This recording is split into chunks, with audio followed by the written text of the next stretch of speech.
Maaf ya adik-adik semua, tadi ada gangguan, baru bisa direkam layarnya.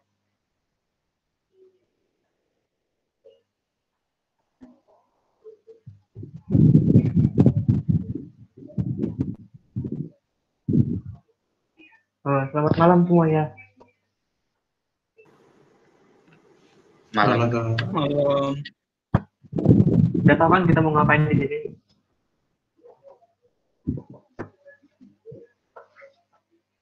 Yalah, aku nggak ada yang ngomong deh.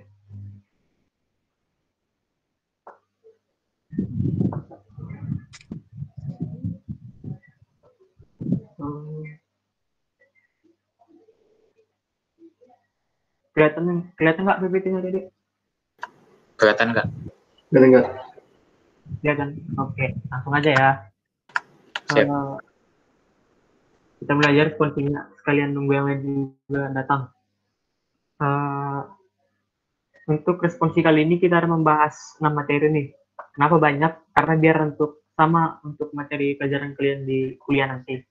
Jadi misalnya untuk minggu depan kalian belajar Siskes, kami juga bisa menyesuaikan gitu. Jadi mungkin untuk pertemuan kali ini kita agak cepat di beberapa sub materi ya, biar ntar terkejar sampai ke percabangannya. Pertama itu kita akan membahas itu apa itu variabel, adjustment, dan deklarasi. Terus kedua membahas tentang escape sequence. Ini escape sequence ini yang kayak gimana cara membuat tanda petik dalam tanda petik gitu. Terus membahas tentang tipe data, membahas tentang operator, membahas tentang membahas tentang percabangan. Mungkin kita akan membahas 5 materi ini. Nah, pertama, apa itu variabel? Variabel itu singkatnya sih kita sebut itu tempat di mana nanti kita bisa menyimpan datanya. Entah kita bisa edit, tambah dari nilai si data tersebut. Nah, tipe data ada beberapa nih aturan penulisan variabel. Pertama itu kita harus buat dulu tipe datanya. Tipe data kan nanti itu ada banyak, ada integer, string, ada double, ada long, dan lain-lain. Terus nama variabel. Untuk nama variabelnya ntar ada aturan khususnya. Next kita di slide selanjutnya aku kasih tahu ya. Lalu inisialisasi. Inisialisasi itu maksudnya nilai dari si variabel itu mau berapa kita buat gitu. Kalau dia integer kan nilainya angka. Kalau dia double ada komanya gitu.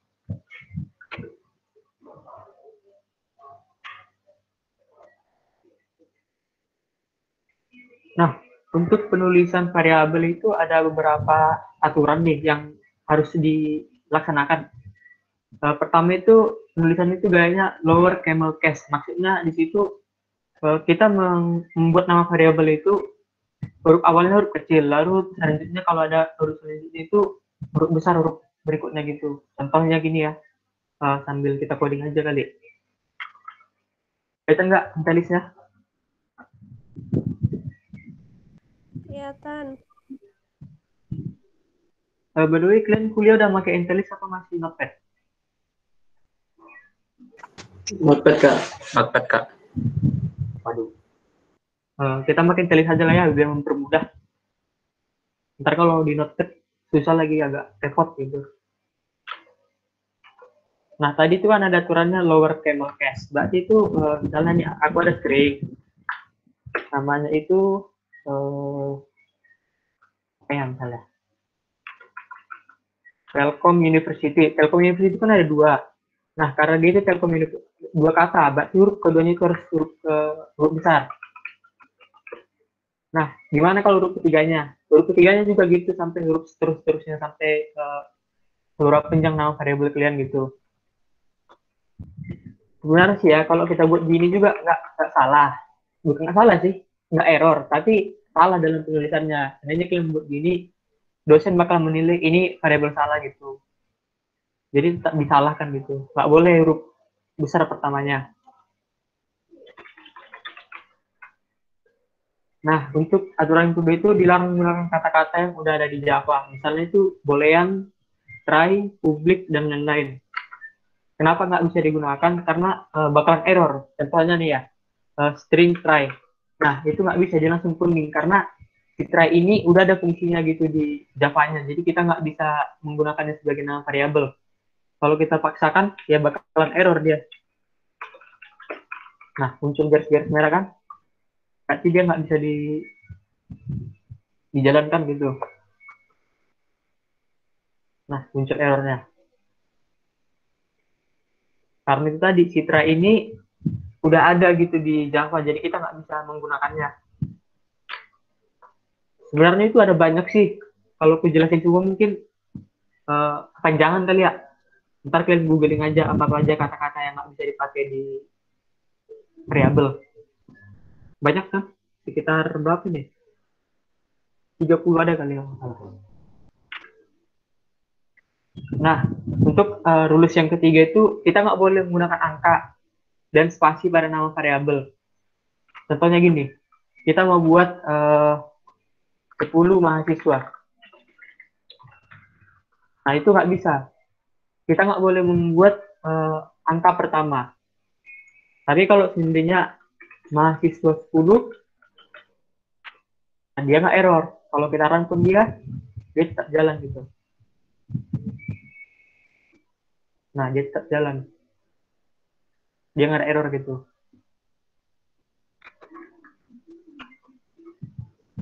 Lalu aturan yang ini sih menurutku opsional sih, tergantung gimana kita ngodingnya dan gimana ke depannya.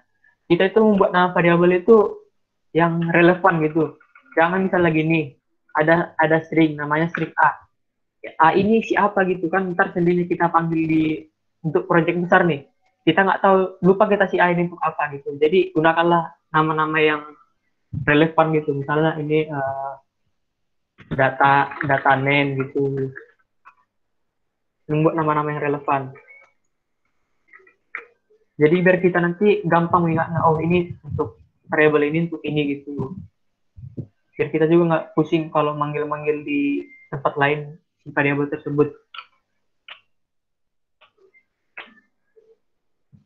Nah, kayaknya ada beda assessment dan deklarasi. Kalau assessment itu nilai si apanya kita isi duluan. Jadi contohnya gini, string pesan. Nah, si hello semua ini kita isi pertama gitu. Lalu waktu kita panggil dia, nah jadi tinggal kita panggil aja, dia udah muncul hello semua. Nah, muncul kan dia hello semua. Sedangkan untuk si deklarasi, nilainya nggak diinisialisasikan dulu. Contohnya gini nih, integer uang. Mungkin kan kita mau buat uangnya itu masukkan scanner, jadi kita nggak usah buat nilai awalnya dulu, kecuali nih udah ditentuin di soalnya atau di studi kasusnya itu bahwa nilai defaultnya udah ada gitu.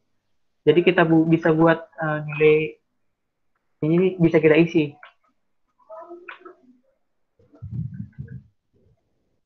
Nah, sampai sini ada yang bingung nggak tentang variabel?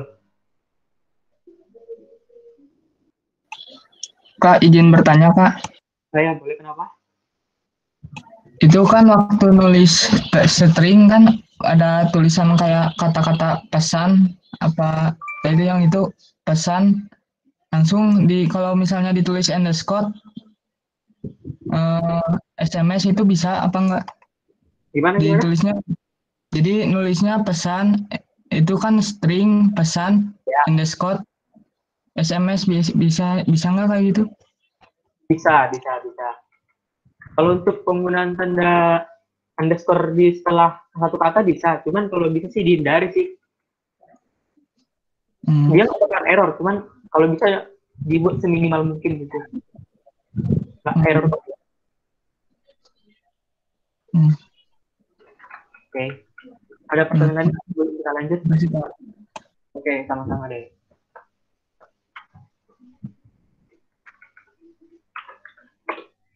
Kalau seandainya kita kasih underscore sih, dia nggak bakalan error. Nah, dia kan nggak error jalan dia programnya. Nggak ada yang tanyain lagi nih. Nggak ada ya? Oke, lanjut aja. Masih gampang mas sampai sini. Sebelumnya kalian udah tahu belum apa beda print ln sama print? Ada yang belum tahu nggak apa itu beda print ln sama print?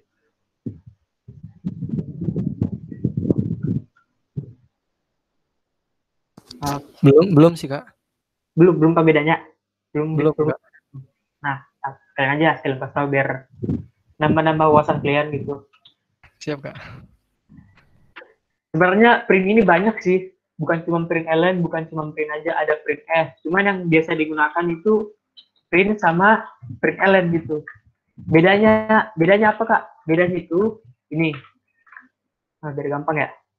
Aku buat halo angkatan 44. Jangan lupa daftar Onion ya.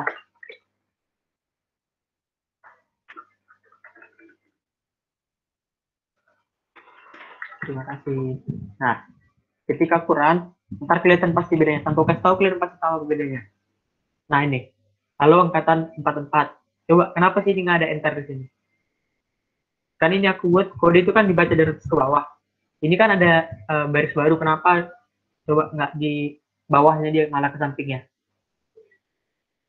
Sedangkan yang ini dia ke bawahnya. Ada yang bisa coba jawab nggak sebelum kasih tahu? Soalnya yang atas pakai print, yang bawah pakai print line. Nah, benar. Jadi print ini, dia itu kalau kita buat sistem output print menggunakan print, dia itu nggak bakalan meng-enter ke bawah. Artinya dia bakalan melanjut ke sampingnya gitu. Dia nggak bakalan ke bawahnya lagi. Beda sama print ln. Kalau print ln itu, dia akan untuk apa namanya? Print selanjutnya dia bakalan otomatis ke bawah gitu.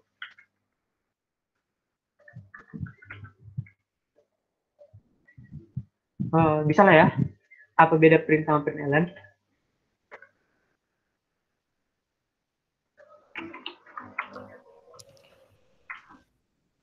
Masih bingung nggak tentang print sama print ln? Udah sedikit paham sih Kak. Apa? Soalnya dosen juga jarang ngasih tahu gitu tips-tips kayak gitu apa. Ntar itu berguna kalian misalnya gini. Paling berguna penggunaan print itu sih gini. Misalnya aku ada angka uang, integer uang.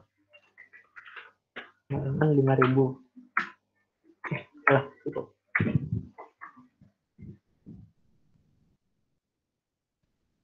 Terus tambah panggil si uangnya.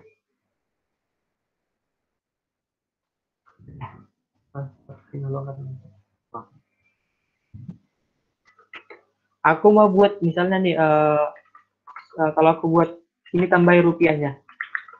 Nah, aku seharusnya mau buat di samping. Sebenarnya sih bisa aja kalau aku buat tambah lagi sini, tambah lagi gini rupiah gitu, bisa aja. Tapi biar langsung nampak bedanya. Nah, dia kan jadi ke sampingnya gitu. Sedangkan aku mau buat ke bawahnya, berarti di sini gimana ya aku jelasinnya? Udah gak bingung. Bingung juga soalnya. Intinya yang print itu membuat next line itu bakalan ke samping gitu. Sedangkan print ln next line itu bakalan ke bawahnya gitu. Nah, sekarang aku mau nanya lagi nih sama kalian. Bagaimana cara membuat baris baru di codingannya tanpa membuat print ln? Ada yang bisa menjawab nggak? Jadi gini, halo angkatan 44, terus di bawahnya jangan lupa daftar Onion. Coba ada yang tahu caranya nggak tanpa menggunakan print ln? Ini berhubungan sama escape sequence yang ini. Pembahasan kita selanjutnya. Ada yang tahu nggak gimana caranya tanpa kita membuat print ln di sini, tapi untuk kalimat selanjutnya dia bisa ke bawahnya. Tapi masih satu print ya. Jadi misalnya lagi halo angkatan 44, jangan lupa daftar Onion. Nah, ini kan kalau kalian tahu dia bakal ngesambi semua kan? Betul nggak? Betul Kak. Betul. Kalau yang masih nggak percaya, nih bakal ngesambi semua. Nah, kan kesamping semua dia. Jadi, misalnya aku mau buat nih, biar si jangan lupa daftar online ini ke bawah. Tapi dengan cara singkat aja tanpa memperpanjang-panjang codingan gitu. Bisa cuman menggunakan backslash n. Nah, pasti dia bakalan ke bawah. Nah, dia ke bawah kan?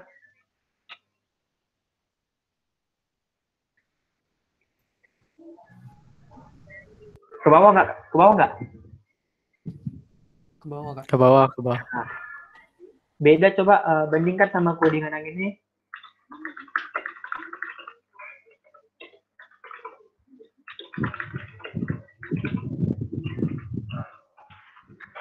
Nah, kalau gini kan dia juga sama ke bawah, tapi efektivitas codingan itu bakal lebih panjang, ya nggak? Iya. Dia tetap bakalan ke bawah gitu. Cuman nih, kalau ini aja kan udah menghabiskan beberapa waktu cuma untuk membuat ginian gitu. Jadi ada beberapa nama di Java itu ada namanya escape sequence. Salah satunya itu tadi. Nih, yang kelihatan semua. Ada backslash n itu digunakan untuk insert new line dalam teks. Kayak yang aku contohin tadi. Nah, jadi dia otomatis tanpa kita buat print line baru, dia bakalan turun ke bawahnya gitu. Jadi kita nggak perlu capek-capek lagi nih membuat print line baru gitu. Ini paling enaknya sih waktu kita membuat menu. Ada yang udah pernah membuat kayak daftar menu gitu belum? Belum. Soalnya gini ya. Sambil ngoding nggak apa-apa kan? Soalnya beberapa orang lebih ngerti gitu dijelasin sambil ngoding gitu. Daripada cuma PPT. Misalnya gini menu. Ini ada menu pertama yang berjudul haknya.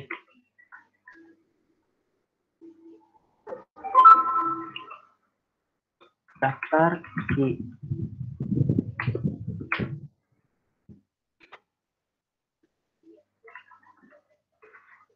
Yang kedua di buku.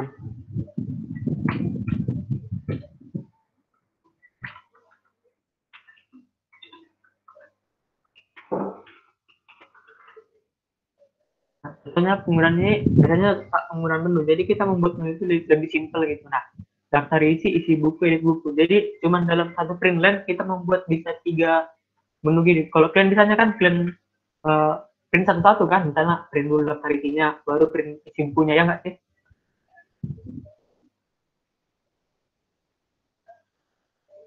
Jadi kalau dengan adanya apa sih namanya tadi ini? Escape ini, kita bisa lebih gampang gitu mempermudah kita tanpa membuat print line baru. Jadi tinggal kita tambahkan backslash n aja, dah dia bakalan turun ke bawah gitu. Apa misal contoh lagi ya, yang escape ini. Saya kalau dicenteng semua, waktunya nggak keburu lagi. Contohnya itu aja kali.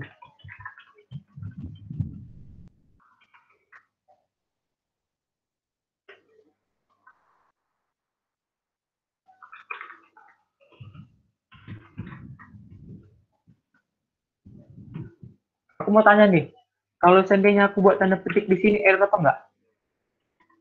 Tanda petik di sini. Aku mau mentanda petik si sahabat ini.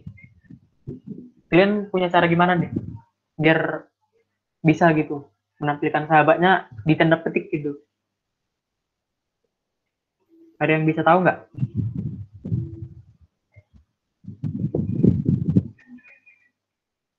Karena kan kalau kita buat gini, pasti error. Nih, ini pasti error dia. Padahal ini kan masih di print gitu. Ada yang tahu nggak biar bisa kita ngeprint tanda petik?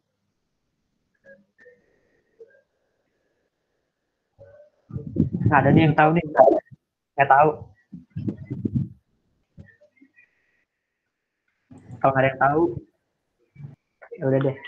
Nggak apa-apa. Biar kita tahu gitu. Kita kasih tanda backslash-nya juga.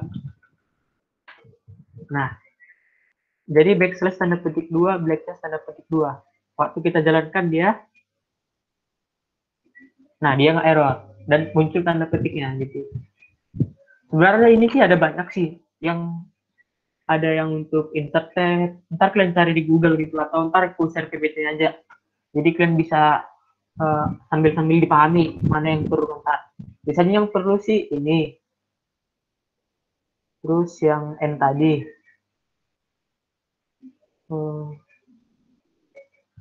sama backslash.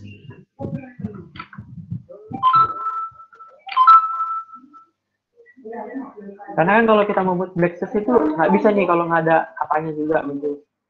Kita mau buat backslash-nya, jadi kita harus buat backslash 2 kali, baru dia nggak error gitu. Jadi muncul si backslash-nya yang mengurung si sahabat ini. Nah, dia kan jadi ada simbolnya gitu. Sedangkan kalau nggak kita buat gitu, dia nggak bakalan muncul gitu simbolnya, codingannya bakalan error.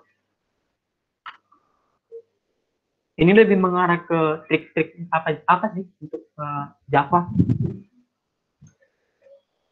Nah, sebelum kita berdata, ada yang masih mau tanya nggak seputar escape sequence ini? Kak, kenapa bisa gitu, Kak? Gitu. Ntar kalau aku demoin semua, panjangan lagi.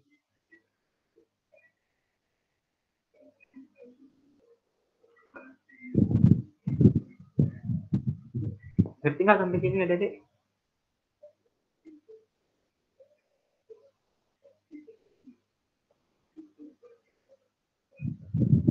Karena nggak ada yang ngomong, kayaknya udah ngerti lah ya. Ngerti Kak? Nah, oke. Ini tips ini bisa kalian pergunain di kuliah kalian nanti. Mungkin suatu saat membantu sama kalian, karena di awal-awal sih belum terlalu berpengaruh sih, masih gampang gitu. Tapi kalau seandainya ada codingannya ada panjang, ini bakalan sangat perlu gitu. Aku sih juga gitu awalnya, paling gini lah, ntar juga bisa gitu. Tapi makin hari, ternyata butuh juga gitu. Nah, kita lanjut ke tipe data. Tipe data ini sebenarnya ada dua, tipe data primitif sama tipe data reference object. Untuk tipe data object itu ntar kalian pelajari di mata kuliah PBO, belum sekarang. Gitu.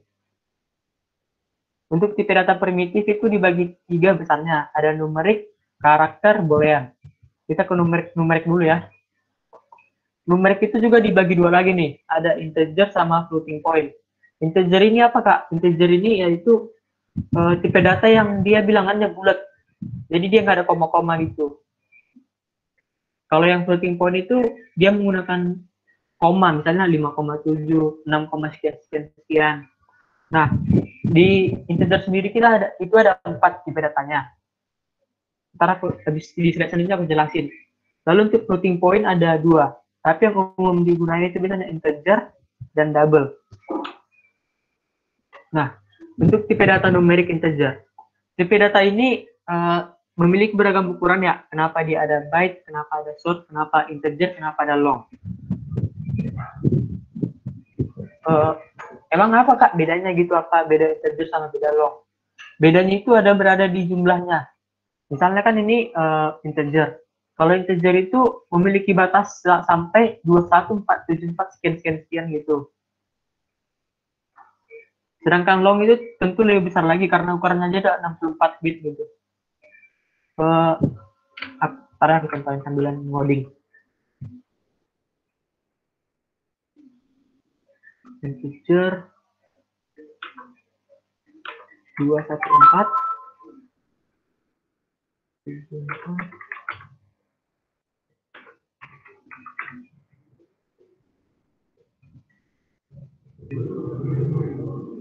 Nah, karena ini kan ketika aku sort nilai si uangnya, kita tampilkan nilai si uangnya, dia nggak bakalan error.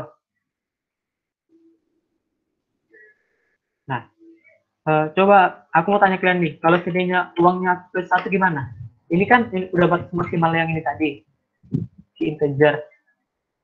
Kalau seandainya aku tambah 1 gimana itu nilainya? Atau aku tambah 10? Dulu kalian itu bakalan error atau bakalan gimana?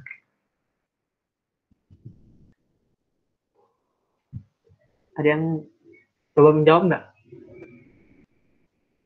Seandainya kita kasih nilai yang melebihi tipe datanya itu.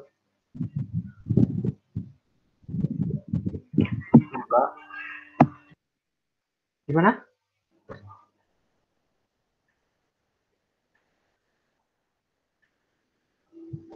Kalau pakai integer kan 32 itunya Ya, angkanya. 32 bit. 32 bit situ.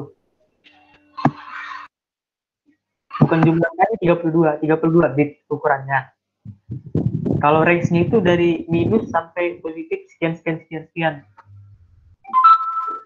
Kalau seandainya kan ini udah batas max kan yang ini. Yang mana sih max?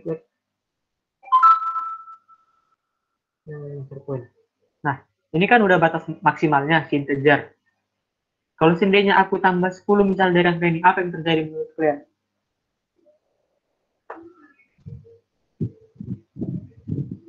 Menurut kalian dulu nih, entah dia error, atau dia bakalan nambah juga gitu. Coba ada yang bisa mencoba menjawab nggak?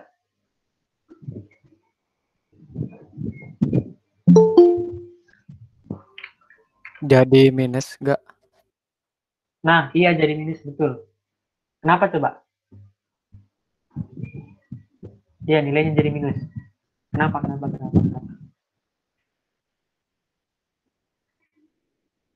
Siapa tadi yang jawab? Coba kenapa? Kasih alasan kenapa bisa minus.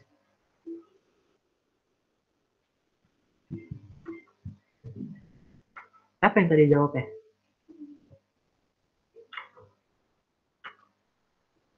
Ya, jawab tadi. Coba kenapa dia hasilnya minus? Memang betul hasilnya minus. Coba kenapa bisa minus? Halo.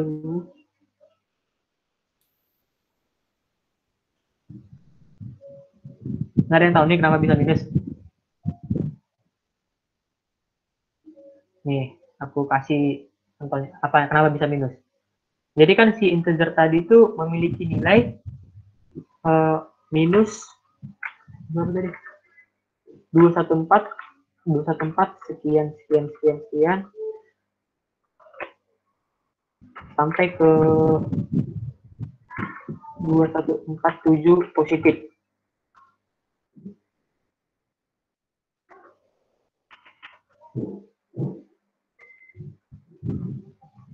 Nah, jadi kan si rank integer itu di sini nih, di angka yang ini. Kalau seandainya dia kita kasih angka lebih, dia bakal mundur ke belakang. Karena si integer itu hanya mampu menampung sekitar segitu datanya. Jadi kalau kita kasih lebih, dia melebihi dari angka yang ini tadi, yang koma sekian sekian tadi, angka sekian sekian tadi, dia bakalan pulang lagi ke awal. Jadi seandainya nih kalau aku tambah, misalnya aku tambah 214 7483 645. Dia itu bakalan mendekati minus 0, bukan malah nambah. Nah, dia malah hasilnya minus 4. Karena dia tadi tuh apa gimana? Ngulang dia kembali ke belakang ke minusnya tadi. Terus juga gitu sampai seterusnya sampai memang dia bakalan looping terus mengulang. Jadi bijak menggunakan tipe data. Misalnya kalau kalian menggunakan tipe data yang lebih besar, tidak sampai juta atau triliun, gunakanlah tipe data yang lebih bisa menampung jumlah yang lebih besar seperti long gitu.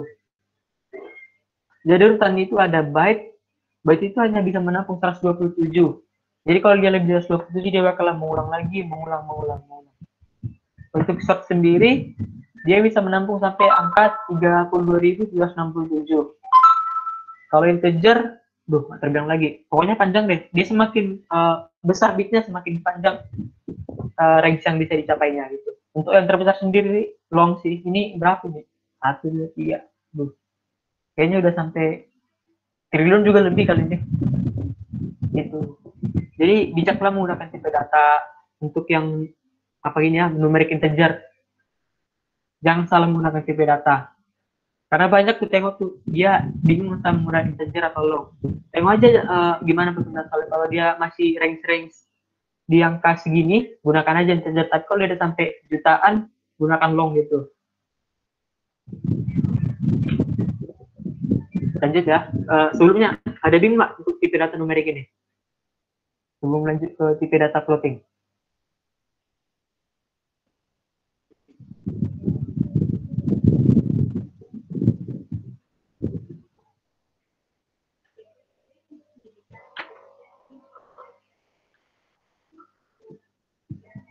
Ada pertanyaan nggak deh seputar data numerik integer ini? Sebelum lanjut ke plotting.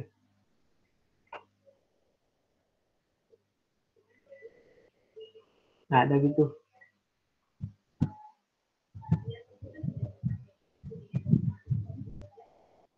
Nah, bebas deh kalau nggak ada. Nah, lanjut ke tipe data numerik floating. Untuk tipe data ini, dia itu bernilai nggak desimal gitu. Jadi dia memiliki nggak bilangan bulat ya nilainya, tapi ada desimalnya. Misalnya berkoma-koma gitu. Untuk plot sendiri itu dia memiliki range itu 32 bit. Kalau range itu sekitar berapa sih nih? Nah, segitulah. Untuk presisi jumlah digit ini maksudnya jumlah 0,0000-nya. Untuk floating itu bisa sampai 6 sampai 7. Kalau si double dia bisa sampai 15, sekian-sekiannya. Jadi si double lebih panjang. Penggunaan double sendiri biasanya ya itu untuk nilai uang atau nilai matematika. Sedangkan untuk floating itu biasanya digunakan untuk misalnya nih rating sebuah buku 4,7 biasanya digunakan floating, nggak digunakan double.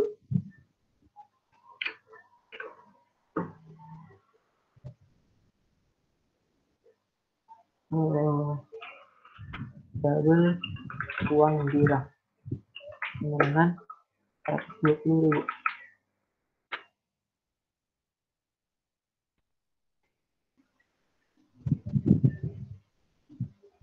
Oh ya, belum soft, lupa. Uang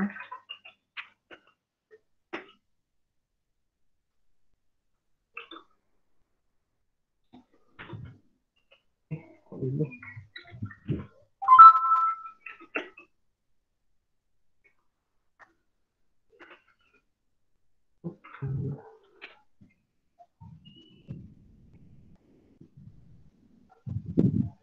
Nah, jelaskan yang tadi yang tipe data integer dia nggak mempunyai angka koma di belakangnya, sedangkan si double dia ada angka koma di belakangnya.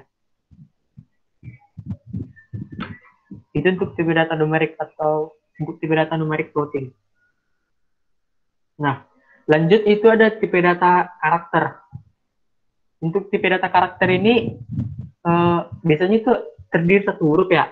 Kalau nggak salah itu ada di tabel ASCII, kalian bisa cari di Google deh. Itu biasanya karakter-karakter khusus gitu, yang mengimplementasikan suatu karakter. Misalnya gini, untuk yang si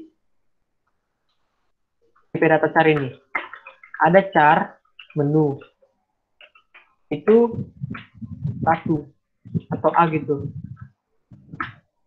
Nah, kenapa dia titik? Dia untuk si karakter ini spesial, dia nggak menggunakan titik dua, tapi dia menggunakan titik satu aja untuk mengisi dari si nilai variabelnya. Kenapa nggak dua, Kak? Kalau dua error. Itu karena ada termasuk tipe data string kalau dua. Nah, dia kan bakal error kalau menggunakan char. Tapi kalau dia menggunakan satu ketik, dia nggak error. Dan kalau kita panggil si charnya start menu, dia bakalan munculkan si A. Nah, dia bakal munculkan si A. Biasanya penggunaan char ini tuh untuk opsi sih. Jadi kan opsi itu biasanya cuma nilai satu.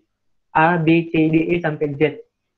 Jadi itu digunakan tipe data char karakter. Nah, untuk tipe data boolean sendiri, ini kemarin ada yang bingung di tipe data boolean. Untuk gambaran boolean itu sih, itu si bulan ini hanya cuma dua result, ya true, kalau nggak true ya false gitu. Gimana kita bisa tahu dia nilai true atau false? Tergantung statement yang dikasih. Contohnya nih di contoh yang buat di PPT ini ada boolean variabel 1, variabel 2, variabel 3. Nah, isinya itu 12 lebih kecil dari 10. Benar atau enggak? Menurut kalian ini hasilnya true atau false? Yang variabel 1.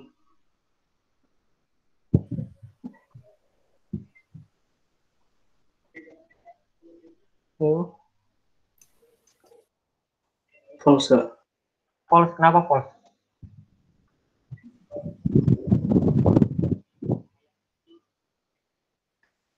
Karena 12 lebih besar ya. Iya, betul. Nah, untuk variabel 2, dia kan 30 lebih besar 25. Berarti statusnya true dong. True. Untuk shape variabel 3, bentar ya.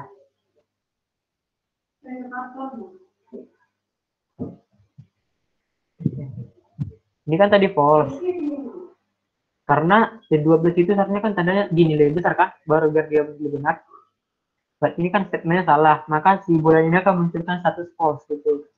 Untuk variabel kedua ini, karena 30 memang lebih besar kan dari 25. 30 kan lebih besar dari 25. Berarti ini statementnya benar kan? Berarti dia bakal menunjukkan hasil true. Nah, untuk si variabel ini, untuk kalian ini kan karena menggunakan berarti dia tipe char. Seperti karakter. Menurut kalian ini bakalan true atau false? Kalau yang di compare ini.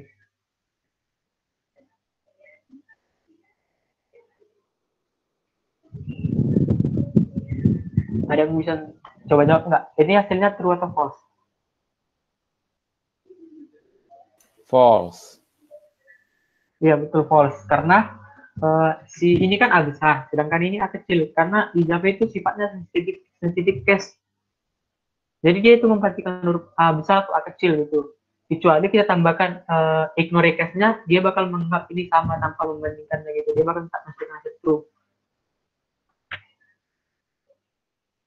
Untuk tipe data, ada yang masih bingung nggak untuk tipe data? Belum lanjut ke casting.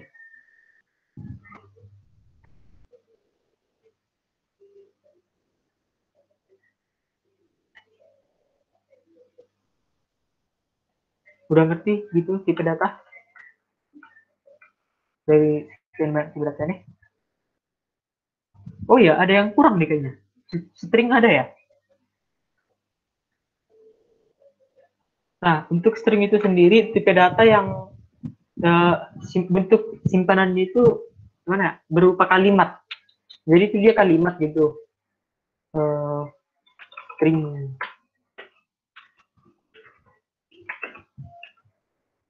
Ini bisa kita isi kalimat apapun, atau angka, atau koma, sekian, sekian, sekian, sekian.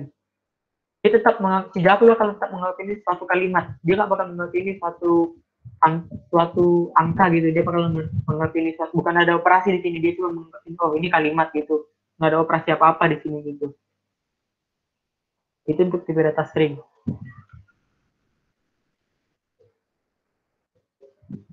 Lanjut ya ke casting. Nah, untuk casting tipe data itu ada yang berapa harus diperhatikan. Terkhususnya untuk kita mengcasting dari tipe data numerik ke numerik. Saat itu castingnya harus ke tipe data dengan ukuran yang lebih besar. Jangan besar ke kecil. Bisa sih, cuman perhatikan jumlah yang kita casting itu. Kalau misalnya nih, castingnya kita punya long 1 juta. Mau kita casting ke integer, dia bisa tetap mengcasting si integer tadi. Karena kan masih 1 juta, tapi kalau misalnya kita casting 100 juta, si integer tadi dia nggak bakalan bisa, nggak bakalan error. Cuman dia hasilnya nggak bakalan sama nih. Kalau yang ragu, ntar aku coba nih sekarang. Aku punya long uang tabungan. Misalnya itu 100 juta. 1, 2, 3.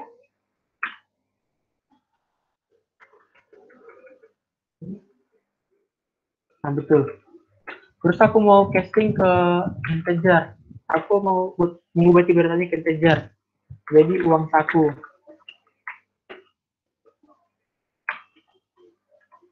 Apa kurang sana? Coba dulu. Bukan. Uang tabungan. Nah, dia bakal muncul merah-merah.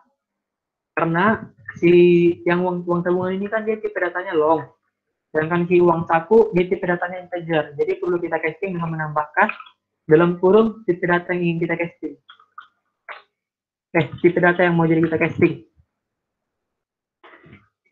Integer. Nah, waktu kita run,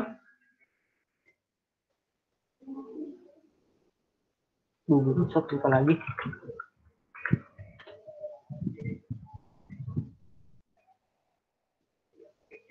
Oh, kurang besar ternyata.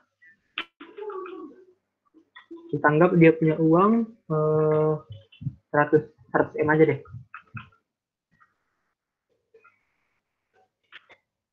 Nah, karena dia kan error nih kalau nggak ada, karena ini tipe data long, kita tambahkan L di belakang. Jadi dia menandakan tipe data tersebut merupakan long. Tapi dia nggak bakalan mengubah nilainya sih, dia bakalan tetap 10 sekian gitu. Dia nggak bakalan mengubah nilainya si uang tersebut. Cuman menandakan bahwa itu merupakan si long gitu. Tipe datanya long.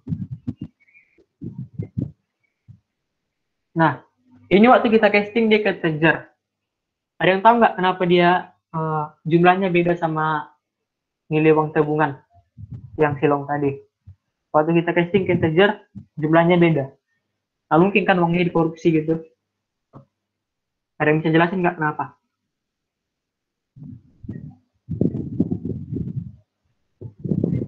Datanya kelebannya kan kak yang masuknya gitu.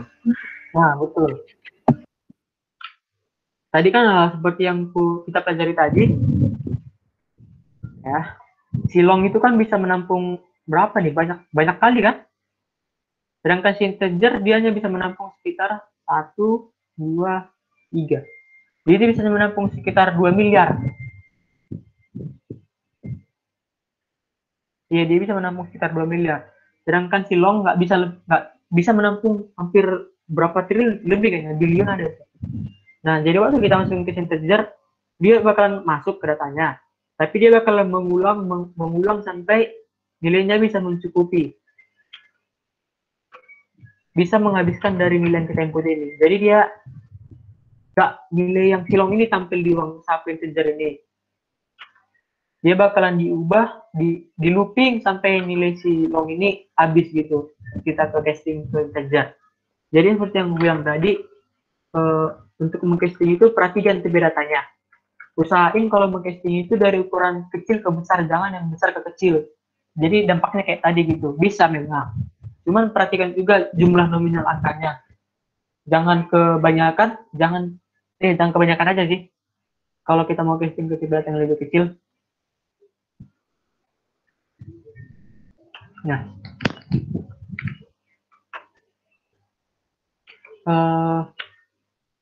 untuk operator selanjutnya kita mau bahas operator deh. Sebelum lanjut ke operator, ada yang mau tanya nggak seputar casting ini? Oh iya, nah aku belum kasih tahu casting dari floating ke desimal ya, ke apa ya? Ke integer ya. Contohnya aku punya double uang sama dengan 10,5.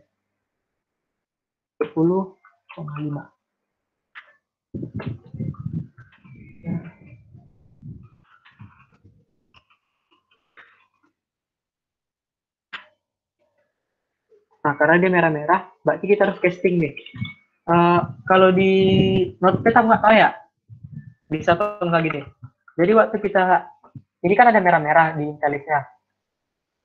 Jadi kalau kita sendiri bingung nih, ini kenapa merah-merah ya? Jadi kita bisa tekan di keyboard kita Alt plus Enter. Jadi dia bakal muncul menu gini. Nah, dia bakal memunculkan apa nih yang error. Jadi kita bisa tahu di mana errornya gitu. Contohnya ini kan si Intellisnya minta, casting dulu ke integer baru dia nggak error. Nah, jadi udah problem dari Intellis. Kalau Notepad memang belum ada sih. Jadi kita harus debugging manual. Kita cek errornya di mana gitu. Nah, ini kan udah aman gitu, nggak ada lagi yang error-error. Terus kita search di dompetnya.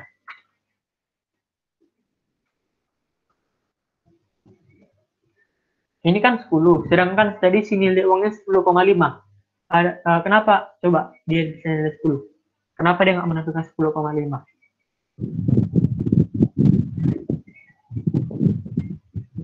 Ada yang bisa mencoba menjawab nggak? Kenapa dia bisa jadi 10 gitu? Nggak dia jadi 10,5 sih dari sini. 0,5-nya kemana gitu?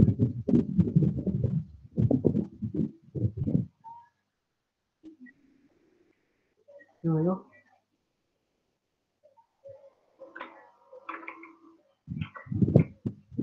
Ada yang mau menjawab kemana sih 0,5-nya kenapa bisa hilang gitu?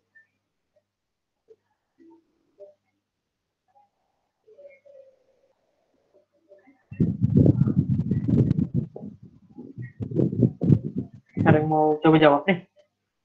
Kenapa dia bisa 0,5? 0,5-nya hilang.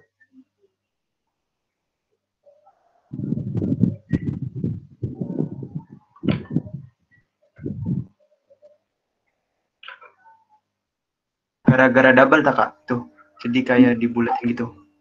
Nah, ya betul. Dia dibulatin. Jadi gini ya, aku sambil bukain aja.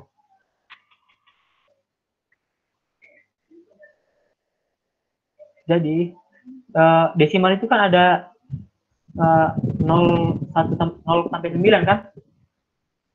9. 0 sekian, sampai 0,9. Jadi yang dia dibulatkan ke bawah kalau dia itu bernilai 1 sampai 5. Dia pembulatan itu ke bawah. Dia itu jadi lebih kecil gitu. Pembulatannya kiri. Sedangkan 6 sampai 9 itu dibulatkan ke atas. Dibulatkan ke atas itu. Jadi kenapa yang tadi 10,5 berubah jadi 10? Jadi sini kalau aku buat 10,7, integernya bakalan menghasilkan kok nggak 11 ya? Soalnya kan dibulatkan ya. Gimana.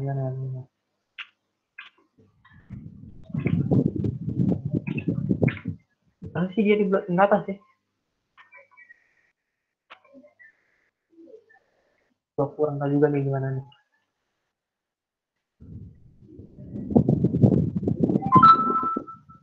Sorry aku juga kurang ngerti kenapa dia bisa jadi tetap di 10. Seharusnya kan kalau ini 10,7 dia bakalan dibulatkan ke atas.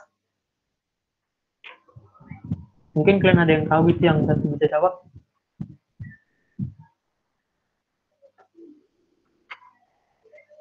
Pak, kak itu apa karena masukin integer juga dah? Yang mana? Nah itu yang situnya, bukan double. Maksudnya gini, maksudnya gimana?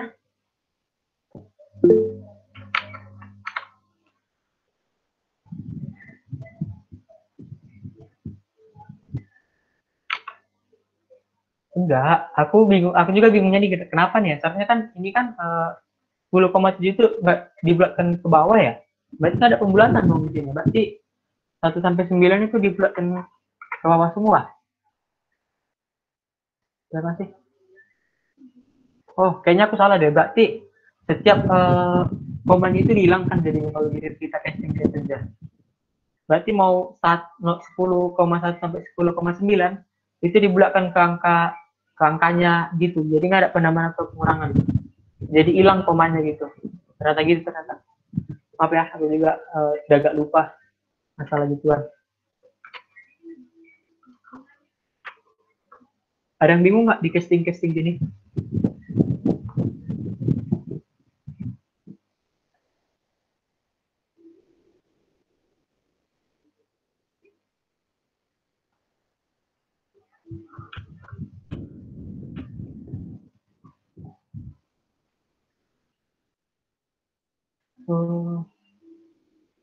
Ada yang mau tanyain nggak seputar casting tipe data?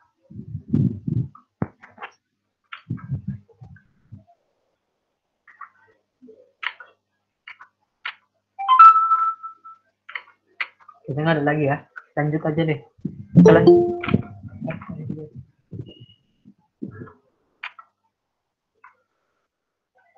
Kita lanjut ke bahas operator Java. Sebenarnya operator ini ada 6 ya, ada 6 jenis. Kalian bisa Google sih. Yang aku jelasin di sini paling ntar 3 aja. Itu ada operator aritmatika, pembanding, sama operator logika. Operator aritmatika ini udah biasa lah ya, penjumlahan, pengurangan, perkalian, pembagian. Nah, paling yang baru agak kurang relevan itu bisa bagi sih. Atau yang sering dibilang modulus. Modulus itu misalnya nih, ya sambil kita coding aja kali biar enak. Integer angka dengan 5 modulus 2 angka.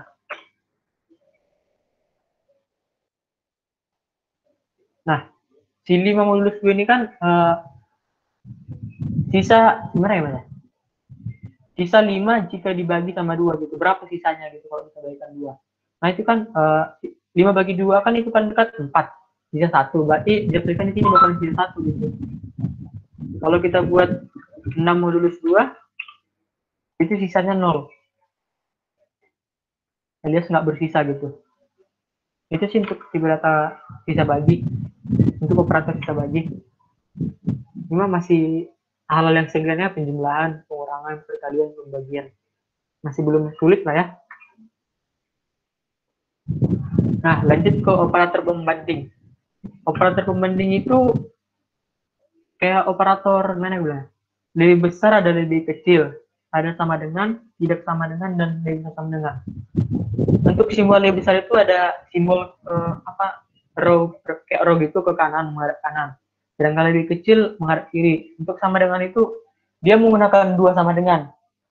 Kenapa nggak 1 Kak? Dia bakal error gitu. Karena ini kan operator gitu. Dia bakal error.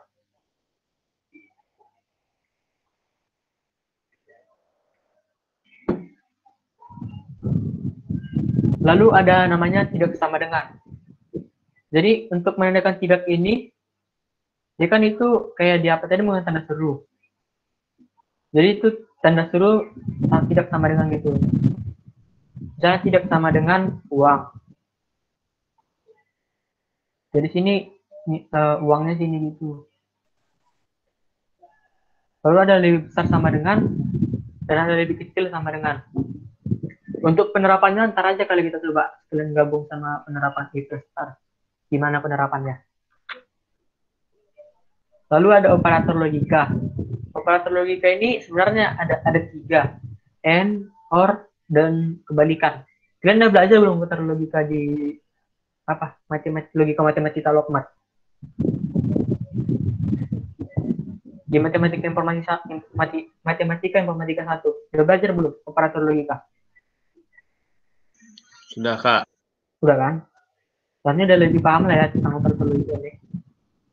Kalau di Java itu simbol n itu disimbolkan dengan tanda dan 2 kali n gitu.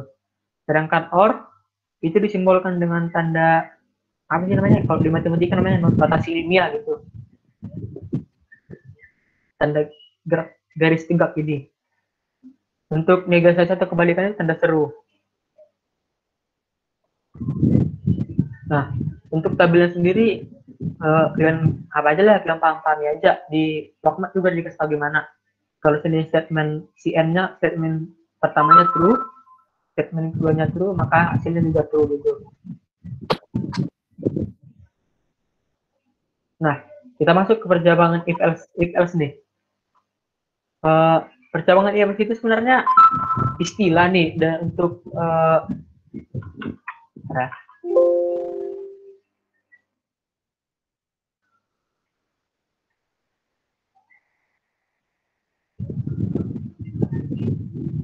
percabangan itu merupakan istilah yang digunakan untuk memaknai suatu kayak percabangan mana saya kayak simpang gitu di suatu codingan.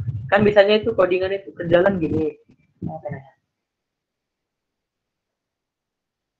berjalan dari atas ke bawah. Ini codingan jadi run, tampilkan ini, selamat pagi, tampilkan selamat datang, tampilkan sampai jumpa. Nah, alur codingan kan gini dari atas ke bawah. Dengan adanya if else, kita bisa mengubah alurnya ini gitu. Jadi dia bercabang kayak ada simpangnya gitu. Yang sambil notepad aja kali.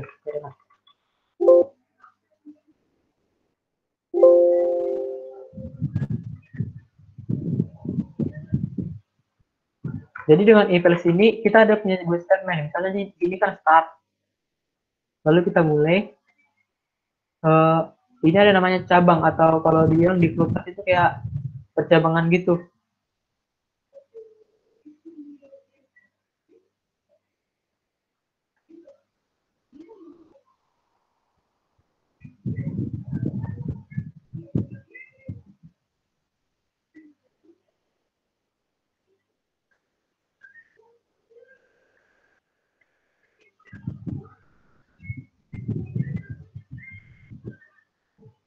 Sorry ya gambarnya jelek.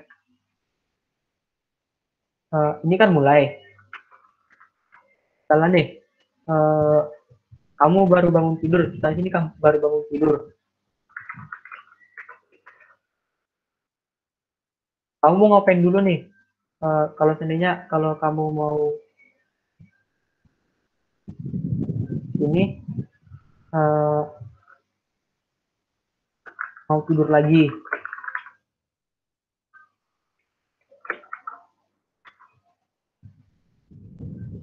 atau mau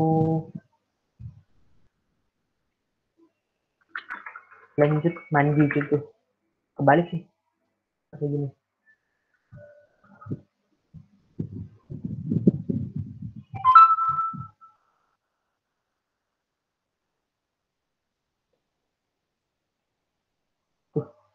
Nggak bisa ya.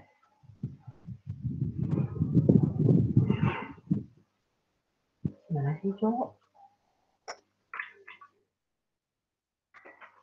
Ribet deh, ini aja deh.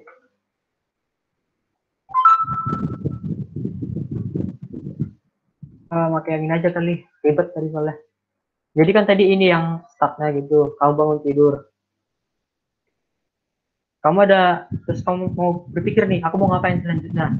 Aku mau lanjut tidur atau mau mandi lagi gitu, mau mandi. Nah, jadi kan itu ada dua jalan, itu namanya percabangan. Kalau kamu mau lanjut tidur, berarti sini yang kamu lakukan ya tidur kan, di statement yang ini. Kalau kamu mau lanjut mandi, ya kamu bakalan mandi gitu. Baru ada lagi nih di sini, deh. Di sini bakalan muncul airnya gitu. Jadi kita di sini kan ada ekspresinya atau dibilang sih expression gitu.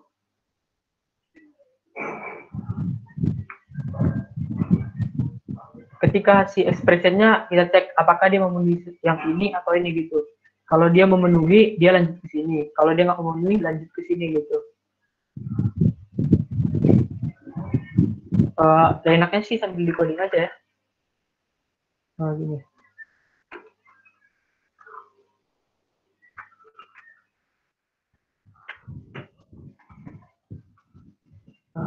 Mungkinnya sih gini.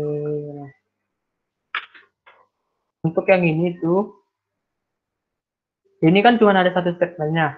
Kalau if-nya ekspresi ini terpenuhi, dia bakalan menjalankan ini. Kalau dia nggak terpenuhi, programnya bakalan selesai gitu.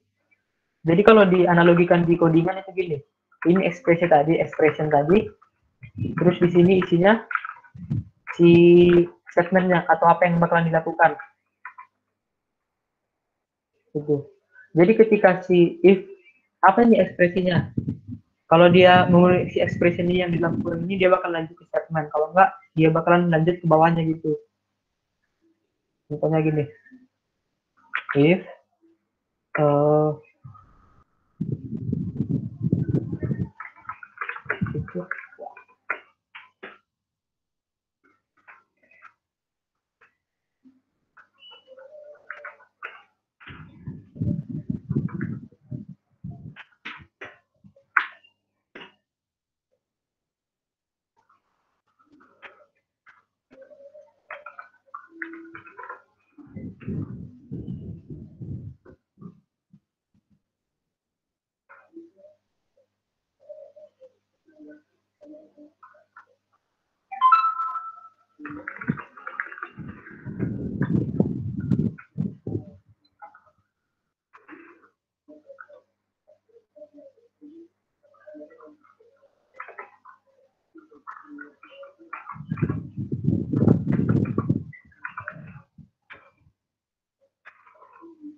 nah, contohnya gini, ini kan kita punya uang nih, sejumlah 4.000. Kita mau cek nih, uang kita itu cukup atau kurang. Jadi kita buat percabangan, misalnya if uangnya lebih kecil dari 5.000, maka tampilkan pesan ini. Else-nya itu uangnya udah cukup gitu, berarti uangnya udah lebih dari 5.000. Ini kenapa nggak perlu kita tambahin gini? Karena nggak perlu kita tambahin uang lebih besar dari 5.000. Karena statement if ini, isi else ini udah termasuk statement yang nggak ada lagi nih. Selain statement if-nya tadi, kalau nggak ada lagi, tampilkan si else itu. Jadi ketika kita run, dia bakalan apa ya?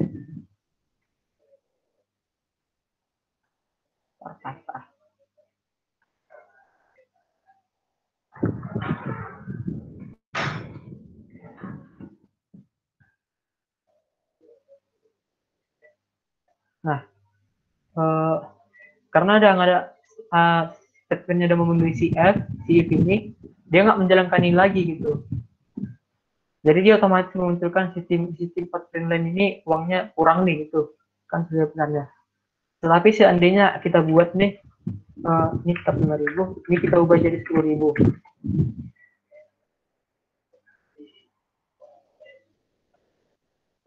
Nah, pertama kan dia masuk ke if ini, dicek uangnya lebih kecil dari 5.000 nggak? Oh ternyata enggak nih, uangnya ada 10.000. Skip statement yang ini. Dia lanjut ke else-nya gitu. Karena kan nggak ada lagi statement selain uang lebih besar dari 5.000, maka dia akan mengambilkan ini gitu. Uangnya udah cukup.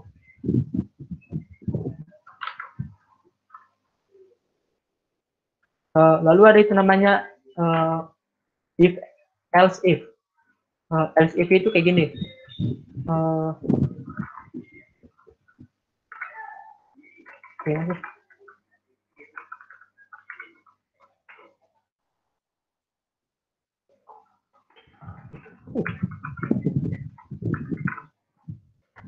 Kok aku bingung?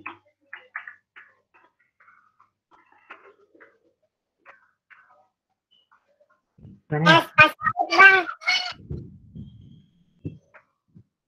ya. Tiba-tiba aku bingung.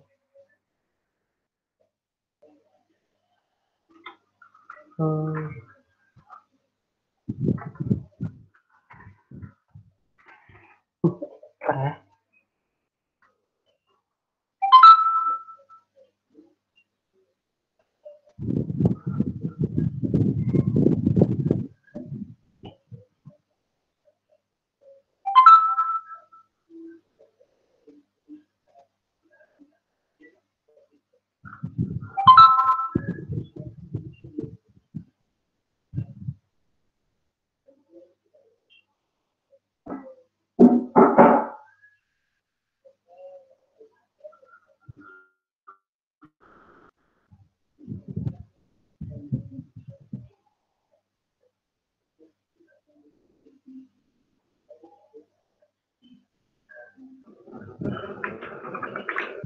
Gini, kenapa nggak pakai spasi?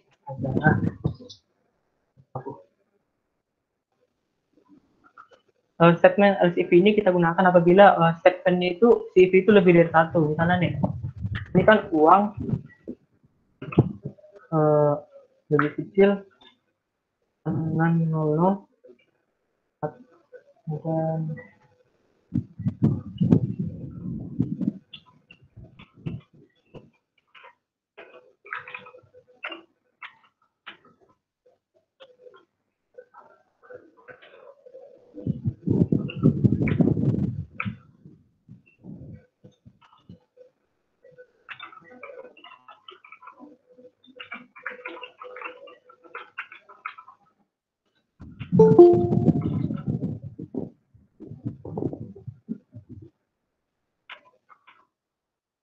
nama aplikasinya apa? Nama aplikasinya itu Intelix. Kalian bisa cari di Google itu dengan kode dengan keyword Intelix IDE. Nah, cari di sini. Kalian hanya perlu menampilkan kalau udah ada Java-nya. Kalau saran sih coba dulu pakai Notepad, soalnya kan dosen kalian masih di rumah Notepad.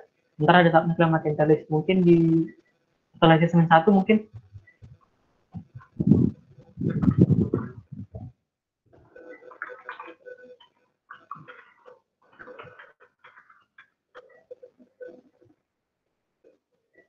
Nah, ini ada namanya statement else if. Statement else if ini digunakan apabila ada statement lain selain statement if. Misalnya nih, if ini kan uang lebih kecil dari 5.000 dan uang lebih besar dari 0. Lalu ini ada statement lagi nih kita mau buat. Kalau uangnya lebih kecil dari 0, apa yang ditampilin? Berarti uangnya minus kan? Lalu kalau nggak ada lagi, kan ini kan yang 0 udah di handle. Berarti misalnya tinggal yang ke lebih besar dong. Lebih besar dari yang 5.000. Kan nggak ada yang handle, berarti uangnya ada banyak cuy. Jadi kalau kita run,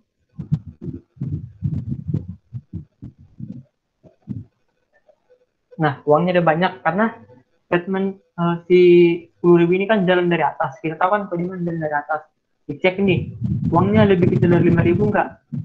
Ternyata uangnya lebih besar dari 5.000, skip. Lalu dicek lagi si else if-nya. Uangnya lebih kecil dari 0 nggak? Kan nggak uangnya lebih. Dia uangnya 10.000. Ternyata statement ini berarti di skip lagi lanjut ke bawah. Baru karena nggak ada dengan statement lagi, berarti si uang ini programnya akan menampilkan yang ini. Uangnya udah banyak gitu. Kira-kira untuk perjamuan kayak gitu.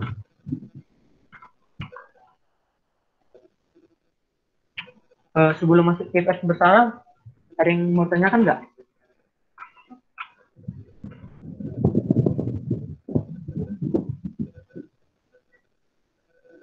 Kita percabangan.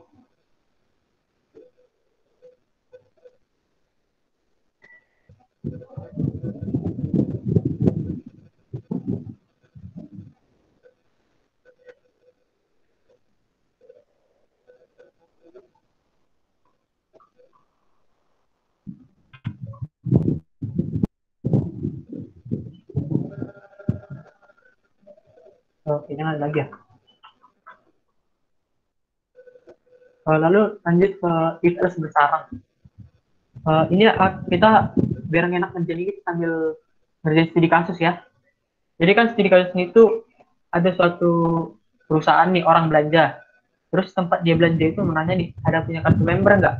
Ternyata dia menanya pasien itu menanya kalau seandainya dia punya kartu member, dia ngecek nih apakah ini kan ada satu percabangan nih, satu statement.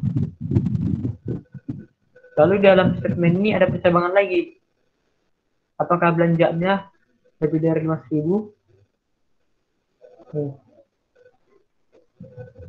Kalau seandainya belanjanya lebih dari 5.000, maka dia mendapatkan diskon 50.000. Kalau tidak, berarti dia nggak mendapat diskon sama sekali.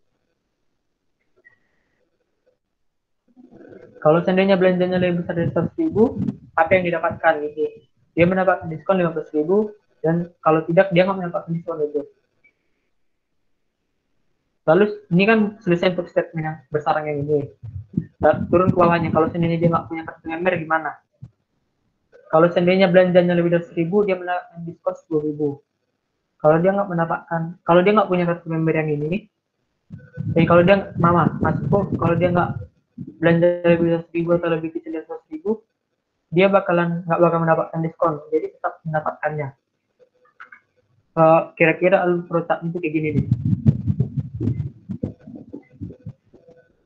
Si kasir nanya, punya kartu nggak? Oh ternyata siapa punya. Nih lanjut ke sini. Kalau belanjanya lebih besar, dia bakalan rat ke sini, yang diskon 10. Kalau belanjanya lebih besar dari 5.000, dia bakalan marah yang ini. Lalu lanjut ke sini. Nah, sini. Kalau seandainya dia nggak punya kartu, dia bakalan ke sini. Kalau seandainya total belanjanya lebih dari 1.000, dia bakalan lanjut ke sini. Kalau dia nggak mencukupi yang ini, dia bakalan kembali ke sini. Kalian mau di coding nggak, atau kalian mau coba ngerjain sendiri? Kita coding lah ya. Itu juga pada di coding nih.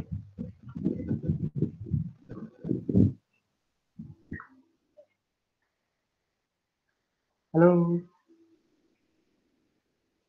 Boleh Kak. Oke, coding lah ya.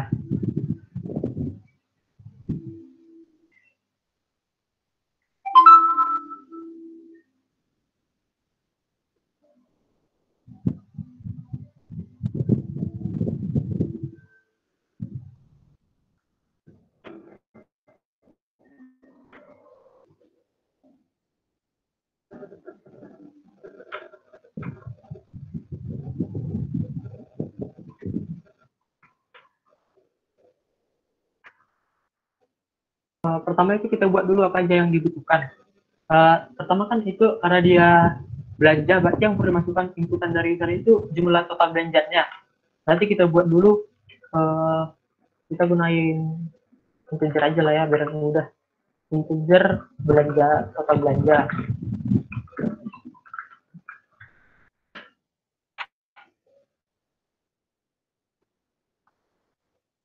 Lalu kita buat scanner. Kita buat dulu scannernya.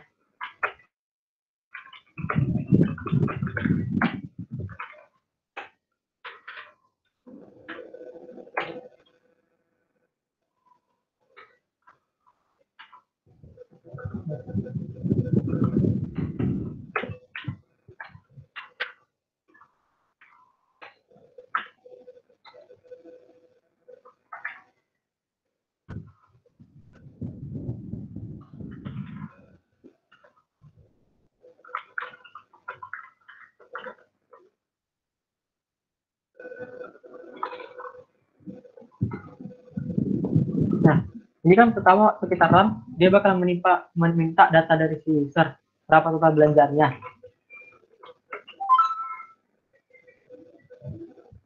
Nah, total belanjanya di sana 200.000. Oke, berhasilnya nggak ada error, berarti scannernya udah berhasil.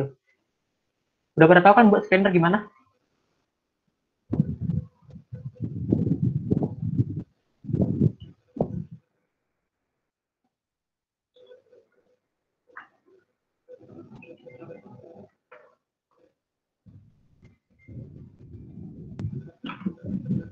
Pertama, kan setelah masuk nilai uangnya tadi, kita cek dulu kartunya ada atau enggak nih.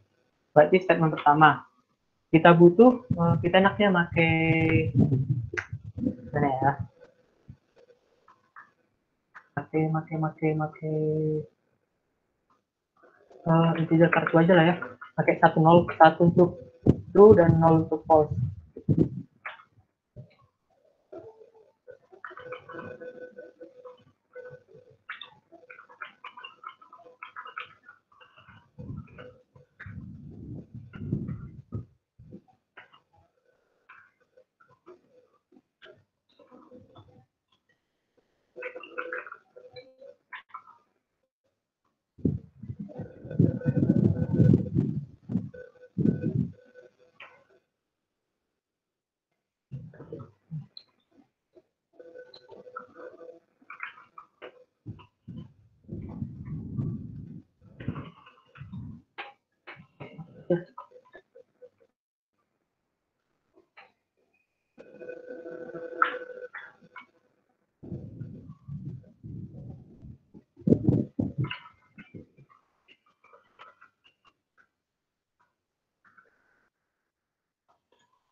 Nah, setelah kita membuat inputan dari usernya, apakah dia memiliki kartu, baru kita buat nih.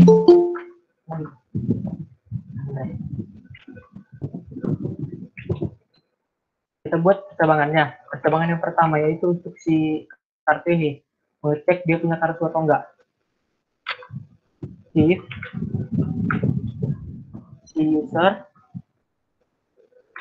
kartu sama dengan 1. Nah, satu tadi kan ini melambangkan true. Berarti dia bakal lanjut di statement yang ini ya. Statement yang ini kan. Statement ini.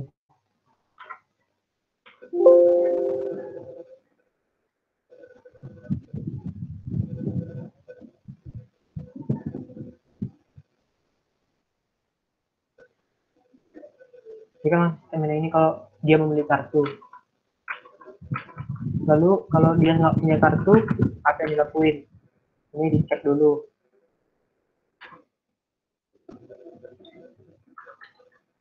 Nah, Kita cek ke yang ini dulu deh. Kita fokus ke yang ini dulu. Ternyata dia membeli kartu. Baru apa lagi yang dilakuin? Dicek nih total belanjanya. Kalau dia mempunyai total belanja lebih 100.000, maka potong total belanja tadi sekitar denda 15.000 gitu. Baru dicek.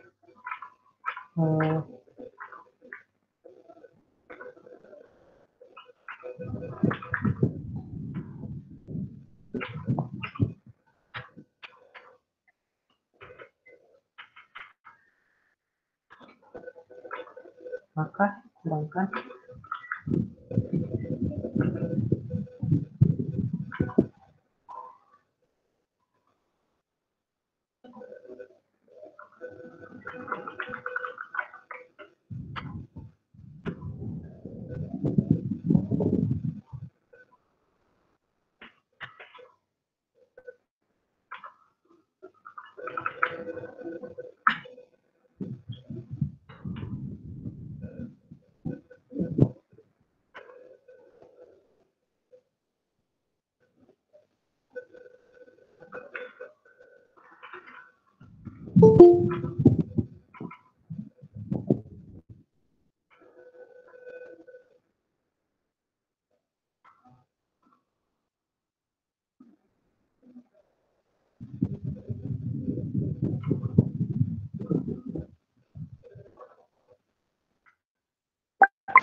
jika total belanjanya lebih besar dari 5.000, maka yang dilakukan tadi ini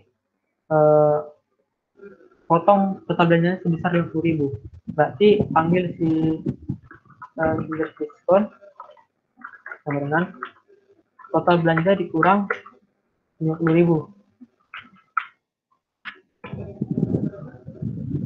Berarti spendnya kurang karena yang nge-handle lebih kecil dari 1.000 nggak ada. Ditanggap aja nih yang nggak punya diskon itu kita buat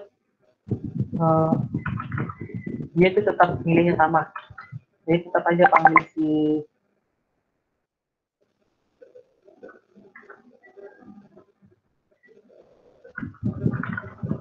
dia nggak mendapatkan diskon nih kalau belanja dikurang 0 karena uangnya lebih kecil dari 100.000. Nah, jadi saya statement yang ini yang untuk kalau dia punya kartu. Lalu kita cek lagi nih kalau dia nggak punya kartu apa yang dilakuin. Ini kan tadi yang kalau dia punya kartu kan statement si if. Nah, berarti di sini statement si else-nya.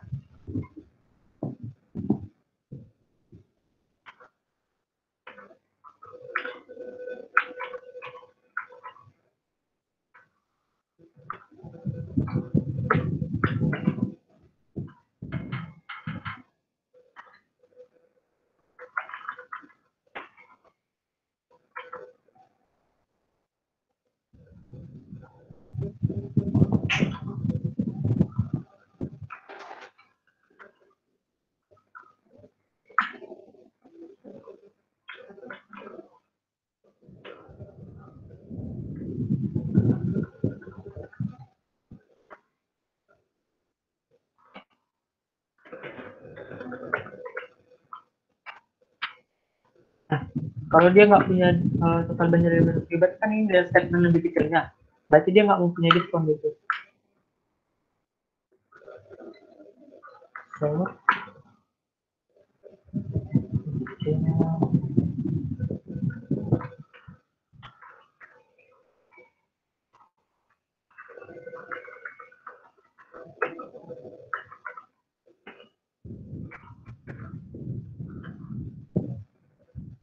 ya.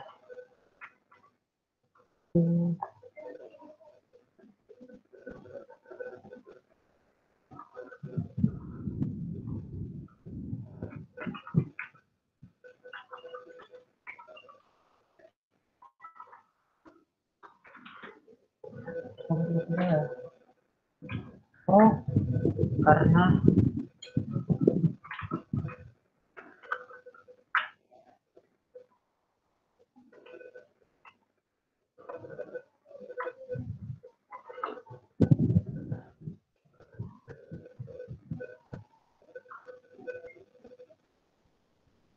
Kita coba ya, berhasil atau enggak udahnya.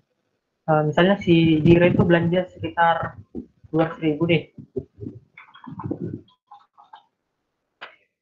Dia punya kartu nggak? Gitu. Ternyata dia nggak punya kartu. Nah, total belanjanya 195. Sesuai ya, kalau dia nggak punya kartu, masuk ke else. Kalau kan ini kan total belanjanya dari beli 100.000. Berarti yang diskon itu dapat 5.000 gitu.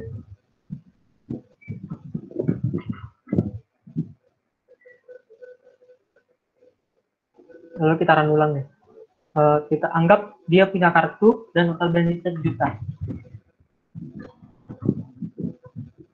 Apakah kamu punya kartu member? Ya. Nah.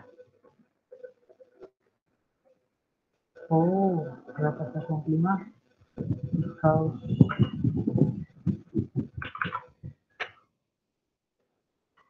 ada yang tahu nggak kenapa dia diskon 195? Kenapa nggak 5.000? Kenapa nggak 50.000? Dia kan udah belanja lebih dari 1 juta. Halo?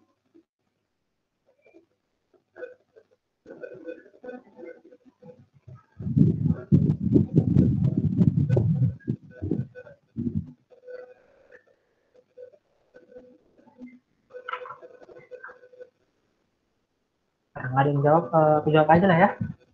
Karena codingan itu kan dibaca dari atas. Ketika dia dicek di sini, ternyata si jumlah uang itu udah lebih besar dari 100.000. Dia bakal otomatis memakai ini dan mengabaikan statement-statement selanjutnya. Jadi dia bakal menggunakan yang ini gitu. Kenapa di sini diskonnya cuma 50.000, kenapa 50.000? Jadi untuk mengatasi itu kita buat batasannya. Dan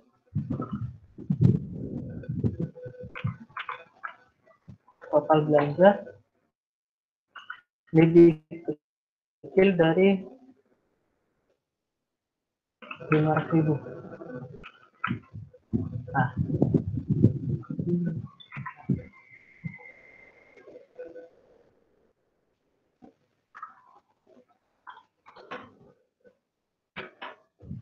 betul. Dia diskon 50.000 gitu. Berarti kan programnya diskon nih. Dia ketika dia punya kartu member dan dia lebih belanja dari total dari 5.000, dia mendapatkan diskon 50.000. Kan ini betul 50.000 total yang perlu dibayarkannya gitu. Kira-kira kayak gini penerapan if else bersarang untuk studi kasus yang ini tadi. Yang ini. Kalau yang ini sih mungkin bisa kalian kerjain mandiri lah ya. Ntar kirim PPT-nya kalau kalian mau coba. Soalnya juga waktunya ada jam 9 gitu. Siapa tahu kalian masih ada tugas kan. Mungkin itu aja. Ada yang mau tanyain nggak? Tentang responsi kali ini. Halo, adik semua? Di chat ada yang bertanya, Kak. Nggak ada tuh.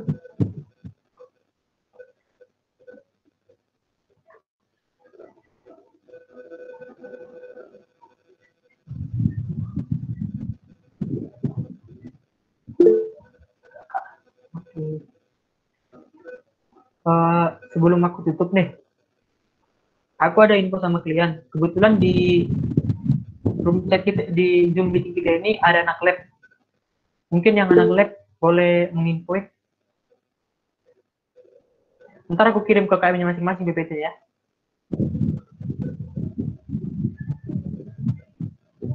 Yang anak lab Seva boleh memperkenalkan diri nih. Kita kedatangan tamu dari lab Cevalir. Kakak abang, teman-teman yang dari Cevalir boleh berbicara memperkenalkan dirinya.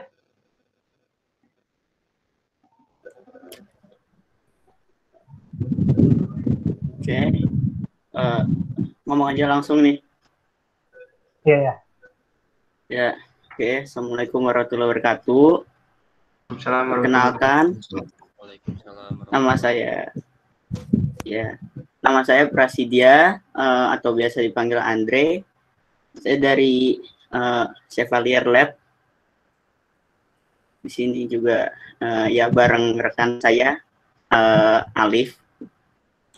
Kebetulan Alifnya lagi tidak ini sih, lagi tidak aktif di room ini. Itu aja. Mereka mau nanya Indre, Chevalier itu apa tuh? Oh ya, Chevalier. Jadi Chevalier buat yang ya ini kan belum pernah ke ini ya, belum pernah ke Telkom ya. Nah, jadi di FIT itu ada satu lab namanya Chevalier Lab. Chevalier Lab itu laboratorium research. Isinya kita bisa belajar tentang pemrograman. Di situ ada pemrograman Android, ada pemrograman web, dan ada satu lagi game and UI UX. Nah, di sini juga kalian bakal diajarin biasanya tuh gimana sih cara ya sama kayak gini lah, responsi kecil-kecilan tentang IMA atau pemrograman web. Kebetulan di sekarang 44 belum ada web ya. Ya, di 44 belum ada. Oh, iya. Nah, di sana juga bakal diajarin dasar tentang web kayak gitu. Ntar lebih lanjutnya akan dikenalin nanti di Onion. Ikut ya. Nah, itu dia tadi. Jadi abang kalian ini dia itu anggota lab. Nama labnya itu Chevalier. Lab Chevalier ini tuh lab kayaknya ya khusus, kayaknya bukan khusus sih, tapi rata-rata penghuni itu rata-rata anak D3 informatika semua. Jadi kalau kalian mau main-main bisa di situ gitu. Ntar untuk kapan sih buka pendaftarannya, kalian tunggu aja waktu Onion. Ntar ada situ namanya sharing lab. Kalian bisa tahu lab-lab yang ada di Telkom, lab-lab yang ada di FIT. Kalian ada yang cocok sama kalian, ntar kalian join di situ gitu. Ada lagi Andre? Mau dari siapa mau disampaikan? Mungkin itu aja. Nanti lebih jelasnya nanti bakal dikenalin di ini di sharing lab Onion.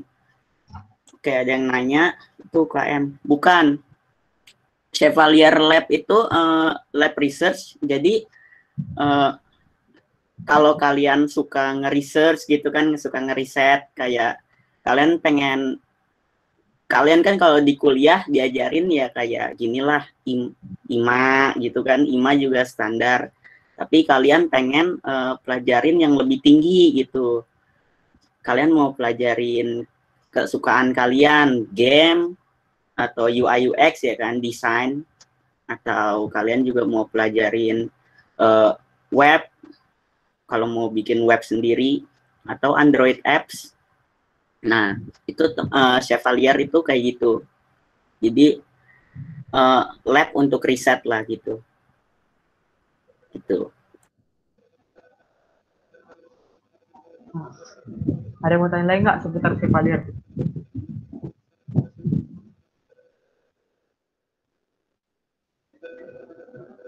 Oke, makasih Andre untuk penjelasannya tentang Chevalier. Ya, makasih juga Yolando atas waktunya. Mungkin sampai sini aja kali responsi kita hari ini. Sebelumnya aku minta maaf nih kalau ada yang salah gitu, kalau aku masih agak kagok, maklum lah masih pertama kali gitu. Jadi maklum aja sih, kita sih sama-sama belajar gitu. Kalau aku ada salah, mohon maaf nih. Entah dari aku salah materi atau salah perkataanku gitu. Sebelumnya aku mau nge-share untuk absen kalian hari ini. Tolong diisi ya.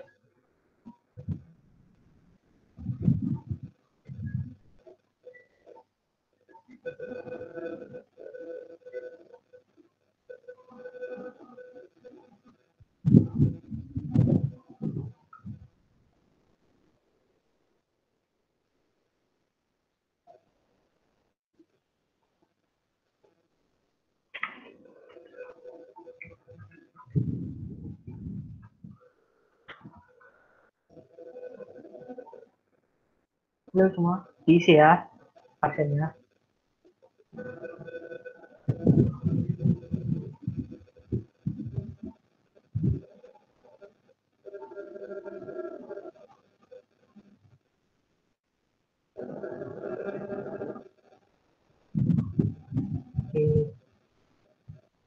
Mungkin itu aja. Sebelum kita tutup, ada yang mau pertanyaan lain nggak seputar responsi kali ini?